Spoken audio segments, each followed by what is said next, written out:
अल्लाह की बातें तो सुन रहे हैं लोग 10-15 साल, जब बचपन से आप सुन ही रहे हैं, हम भी आज लगातार 15-16 दिन से सुना ही रहे हैं जी। और मगर हम अल्हम्दुलिल्लाह बचपन से बम्बई में मैंने 12 साल तक गुज़रे कि कभी मैंने हाय सकीना हाय सोगरा करके नहीं रोया, क्योंकि हमको मालूम है कि जो लोग हाय सोगरा करके रोलाते हैं, सोगरा नाम की कोई बच्ची ही नहीं थी जो रोए, जो बीमार ही नहीं थी। सोगरा तो जवान हो चुकी थी, उनकी शादी इमाम हसन के बेटे हसन मुसन्ना से हो चुकी थी। वो अपने शौहर के घर में थी, वो न बीमार थी न वो बच्ची थी। ये सब शियाओं राफिजियों की कहानी है, रोने रोलाने की कहानी है। वो सोगरा है ही नहीं तारीख में जिस सोगरा का नाम लिया जाता है, जिसकी चिट्ठी की बातें की जाती हैं, हाय बाबा की बातें, मरसिया की बातें की जाती है, वह सिरे से गलत है। उसका इस्लामी तारीख से कोई रिश्ता नाता नहीं है। इस तरह बेशुमार वाकयात हैं जिसको लोगों ने अपने मन से गढ़ के बयान किया है। जैसे फिल्म लिखने वाला अपने मन से गढ़ के लिखता है, वो दर्दनाक स्टोरी लिखता है, फिल्म देखने वाले सारे लोग सुन के रोने लगते हैं और उस स्टोरी को पढ़ के रिवाइज करके एक्टर उस पर एक्टिंग करता है, तो लोग देख देख करके रोने लगता है, गाना सुन करके रोने लगता है। एक गाना है वो शादी ब्याह के मौके पर जो लोग कैसेट बजाते हैं, उसको सुनने के बाद जिसका दिल थोड़ा सा कमजोर है, वो गाना को सुना, वो उस सुनने के बाद वह रोने लगता है। कोई लतीफा सुना, लोग हंसने लगते हैं, तो लोगों का मजाज है कॉमेडी सुनना, हंसने लगना, या कोई ट्रेजेडी की बातें सुनना, अलमिया सुनना और रोने लगना। ये तो बंदों का नेचर है। उसी नेचर का फायदा उठाते हुए राफिजियों ने, शियाओं ने गढ़ गढ़ के बातें निकाल दी और उन बातों का करबला से कोई ताल्लुक नहीं है। ताल्लुक क्या है?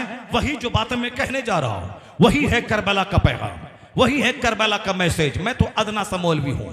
एक बहुत बड़े मुहद्दिस आजम पाकिस्तान का नाम सुना होगा, मुहद्दिस सरदार अहमद खान रहमतुल्लाह अलैह का। वो बरेली शरीफ में पढ़े थे, मुफ्ती आजम हिंद के जमाने में वहां यहाँ थे। पाकिस्तान का बंटवारा हुआ, वह हिंदुस्तान से पाकिस्तान चले गए। पाकिस्तान के सबसे बड़े मुहद्दिस, इतने बड़े वली थे कि एक पाकिस्तानी मुझको खाने काबा के पास बताया, नाम सुने हैं मोदी साहब पाकिस्तान का? मैंने कहा हाँ नाम सुनाओ। कहा उनकी एक करामत बताओ? कहा मैंने बताओ, सामने खाने काबा है, जहां सैयदा उम्मे हानी का घर था, जो अभी मताफ को तौसी किया है, तो वो उसी तौसी में आ गया, वरना पहले वो तौसी में नहीं था। वहीं उसी जगह बैठते थे, सारे सुन्नी उलमा आते थे, बैठते थे, हम भी वहीं जाके बैठते थे। अब वहां वो बोला, पाकिस्तानी मुहद्दिस आजम पाकिस्तान जिस मस्जिद में नमाज पढ़ाते थे, वो मकतब में बच्चों को पढ़ाते थे, मस्जिद ही में।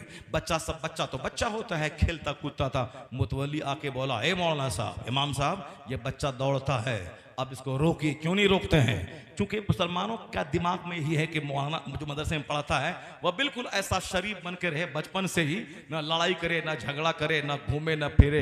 स्कूल का बच्चा बस का शीशा तोड़े, वह दरख्त उखाड़ दे, दूसरों का घर तोड़ दे, सब चलेगा। अब मदरसे का बच्चा बेचारा देहात से चल के शहर में आता है पढ़ने के लिए, वो कहीं होटल देख रहा है, कहीं सड़क देख रहा है, कहीं मकान देख रहा है। लोग कहते अरे मौलाना साहब, बच्चा आपका सड़क पे घूम रहा है, वहां देख रहा है। यानी मौलाना साहब भी बाहर कहीं न जाए और मदरसे में पढ़ने वाला भी चुपचाप बिल्कुल शरीफ बनकर रहे, जैसे कि अभी ये आसमान से जमीन पे उतरा है। ये टेंडेंसी है, बच्चा बच्चा होता है। मैं कहता हूं इमाम शाफी 9 साल की उम्र में आलिम बन गए थे, और जब बच्चों को दर्स दे रहे थे, एक चिड़िया आई खेलने लगी, इमाम शाफी ने पगड़ी खोला और चिड़िया पे फेंक दिया, दोनों चिड़िया पगड़ी में फंस गई।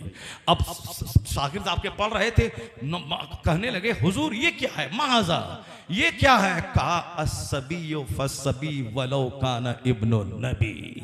बच्चा तो बच्चा होता है, चाहे नबी का बेटा क्यों ना हो, बच्चा तो बच्चा होता है। इस तरह की बहुत सारी बातें हो सकती है, मगर आप सुनिए गौर से। हमको उसने कहा कि जब मुतवल्ली बोला कि आप मामूली मौलवी साहब है, इमाम साहब हैं, कहा मौलवी साहब बच्चा खेलता है, नहीं ताकीद करते हैं, नहीं डांटते हैं। कहा कल इसी टाइम में तुम आ जाना जब बच्चे पढ़ने आते हैं। मुतवल्ली आया, कहा कि देखो मेंबर की तरफ गौर से देखो।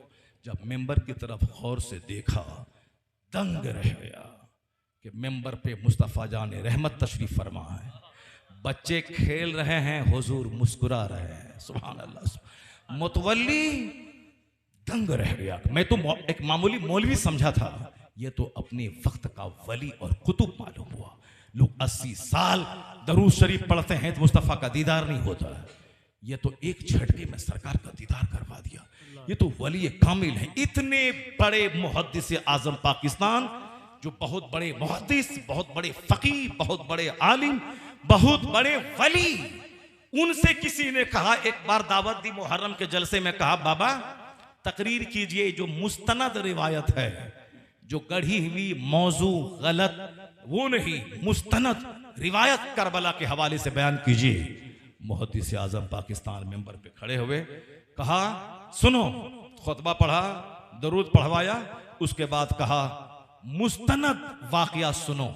इमाम हुसैन मदीना से निकले, करबला पहुंचे और बड़ी बेदर्दी के साथ कत्ल कर दिए गए। वमा अलैना इल्लल बलाग, अस्सलामु अलैकुम, चल दिए। सिर्फ एक जुमला कहा, इमाम हुसैन मदीना से निकले, करबला पहुंचे और बड़ी बेदर्दी के साथ कत्ल कर दिए गए, शहीद कर दिए गए। यही है करबला की सच्ची कहानी। इतने बड़े वली कामिल, वमा अलैना इल्लल बलाग पढ़ा और चले गए। अब आप अंदाजा लगा सकते हैं, ये जो कहानी है कि वो दरख्त के नीचे एक लोग आई पानी भरने के लिए, वह दोनों बच्चा आया, वहां रात भर दौड़ता रहा, सुबह हुई तो वहीं वो बच्चा खड़ा था। दरोगा आया, पकड़ा, जेल में डाला, जेल से रात में भगाया, फिर उसको कहा जाओ इस रास्ते पे अंगूठी दिखा देना, मेरा भाई रखेगा। फिर आया, सुबह हुई, देखा वहीं पड़े हुए हैं, घर लेके गया। हारिस दिन भर तलाश कर रहा था बच्चा को, और उसके बाद वो घोड़ा मर गया। रात में आया, बोला दिन भर मैं थका हूँ, बीवी खाना दिया, बोला क्या करूँ, क्यों परेशान हो, कहा मुस्लिम बिन अकील के दोनों बच्चों को ढूंढ रहा था, और ताकि कुछ बहुत बड़ा इनाम मिल जाता इब्न ज़ियाद की तरफ से, मगर मेरा घोड़ा मर गया, दोनों बच्चा का पता नहीं चल सका। रोने की आवाज घर से आई, बोला वो कौन रो रहा है, कहा कोई नहीं रह रहा, चुपचाप सो। रात में रोने की आवाज सुनी, दोनों भाई ख्वाब देखा, बाबा आ गए, कहा हुजूर ने कि तुमने इसको क्यों नहीं लाया, कहा वो पीछे पीछे आ रहे हैं। रोने की आवाज सुनी, हारिस गया, दरवाजा तोड़ा, दोनों बच्चों को निकाला, मक्तल ले गया, उसकी बीवी दौड़ी गई, उसको उठा के मारा, फिर ले गए। छोटा भाई बोला हमको कत्ल मत करो, पहले हमको कत्ल करो, बड़ा बोला हमको करो, दोनों बोल रहा था। फिर तलवार चली, दोनों को कत्ल गर्दन कर दिया और दोनों के सरों को अपने ज़ियाद के पास पहुंचा दिया। ये हो गया। अब इसका क्या कहेंगे आप? खुद रोना है, दूसरों को रुलाना है। बेशुमार बातें हैं जो राफिजियों, शियाओं, शरीयत के दुश्मनों की तरफ से अहले बैत अतहार को बदनाम करने के लिए ये इन्होंने इस तरह की कहानी गढ़ी, ताकि लोग जाने कि मुस्तफ़ा के घर वाले रो रहे थे, बिलक रहे थे, कोई पुरसाने हाल नहीं था, वह परेशान थे। जालिम, बदतमीज, ये मेरे हिंदुस्तान का ख्वाजा है। जब बादशाह ने जुल्म किया तो एक कूजे में सारा अना सागर समेट लिया। जब तक लोग तलब नहीं गए, जब तक माफी नहीं मांगी, उस वक्त तक नहीं छोड़ा। जब हुसैन का बेटा बरसहा बरस के बाद, कई सौ साल के बाद इतनी फजीलत रखता है, तो हुसैन आजम दरियाए फरात को अपने घर बुला लेते, घर के सारे लोग पानी पीते सैर होते। क्या सितम की कहानी, क्या प्यास की कहानी बोलता है, क्या रोता है, क्या रुलाता है। हुसैन आजम ने सब्र किया है, प्यास पे सब्र किया है, भूख पे सब्र किया है, लाशों के अंबार पे सब्र किया है, ना एक इंच पीछे हटा है, ना रोया है, ना लाशों को देख के घबराया है।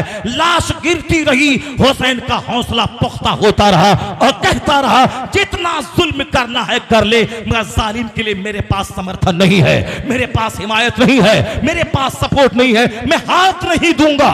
तेरे पास तलवार है, तलवार चला, अली अकबर ज़बह कर दे, अली असगर ज़बह कर दे, मुझे काट दे, तू तलवार चला मगर मैं हाथ नहीं दूंगा। और दुनिया ने देख लिया, यजीद 22,000 तलवार चला के हुसैन का हाथ नहीं ले पाया। यजीद हार गया और सारी मुसीबतें उठा के हुसैन हाथ बचा के शहीद हो गया। हुसैन जीत गया, यजीद अपने मकसद में हार गया। वाह वाह वाह वाह, क्या बात है, जिंदाबाद। यही है करबला की मेन थीम, यही है करबला की मेन स्टोरी। हुसैन आजम ने सब्र की दास्तान लिखी है, हुसैन आजम ने बहादुरी की दास्तान लिखी है। मैं बताऊंगा कि हुसैन की कब्र से आज की आवाज आ रही है, वो मैं बताऊंगा, मगर पहले मैं उस तमहीद को मुकम्मल कर दूं जो मैंने 2 आयत पढ़ी थी, वो दोनों आयत को मैं मुकम्मल कर दूं। उसके बाद फिर मैं हुसैन आजम की कब्र से आज आवाज क्या आती है उसको मैं बताता हूं। वो हाय हुसैना, हाय सोगरा, ये मातम, ये करबला, ये ढोलक, ये तमाशा, ये किसने किसने मुसलमान इस्लाम को बदनाम करने के लिए दिया? नमाज नहीं, रोजा नहीं, हज नहीं, ज़कात नहीं, तिलावत नहीं, इबादत नहीं, ये ढोल लेके चला है, मरसिया मातम लेके चला है। इस्लाम मातम का मजहब है, इस्लाम मरसिया का मजहब है। कौन बताया तुमको? क्योंकि रिवायतें कुछ ऐसी होती हैं, लोग उस पर अमल करते करते उसके आदी हो जाते हैं, और जब उनको सच बताया जाता है तो लोगों से बर्दाश्त नहीं होता, इसलिए वो हक बोलने वालों के खिलाफ बरसरे पैकार हो जाते हैं। कोई हाय सकीना की कहानी नहीं होगी, कोई हाय सोगरा की कहानी नहीं होगी, कहानी होगी कुरान की, कहानी होगी हदीस की, कहानी होगी हुसैन आजम की सीरत की। हुसैन आजम ने अपनी जिंदगी में 25 हज पैदल किया। इतना बड़ा हाजी कोई दुनिया में होगा जो 25 हज पैदल किया हो? उनके इस तकवा को क्यों नहीं बयान किया जाता? उनकी इस परहेजगारी को क्यों नहीं बयान किया जाता? बगैर दाने के, बगैर पानी के, बगैर प्यास के करबला में आए, सकीना आई, ऊंट के पांव में लिपट गई। कौन बोला? तुम वहां जाके देखा था? वह सकीना वहां पांव ऊंट के पांव से लिपट गई।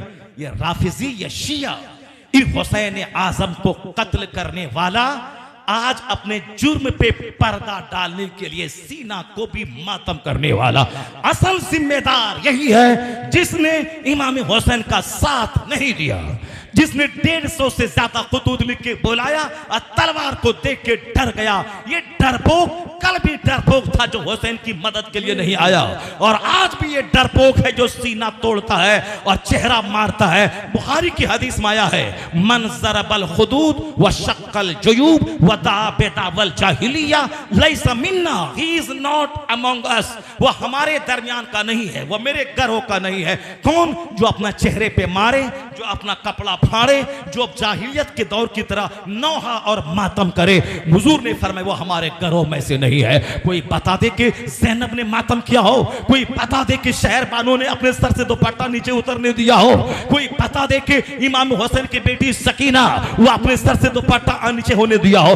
जो भी रिवायत है दुपट्टा खींचा, सब झूठ है, सब गलत है। इन खातून ने दुनिया में मिसाल कायम कर दी। जिस तरह हुसैन लाशों के अंबार पे 1 इंच न हटे, उसी तरह के खानदान की औरतें भी लाशों के अंबार पे न सर के बाल नोची, न दुपट्टा नीचे गिरने दिया, न अपने आप को बेपर्दा किया, न नौहा किया, न मातम किया। सब्र की तस्वीर बने रहे। मर्दों ने भी सब्र किया, औरतों ने भी सब्र किया। इन्नल्लाह मअस साबिरीन, इन सब्र करने वालों के साथ अल्लाह है, रसूलुल्लाह है। नारे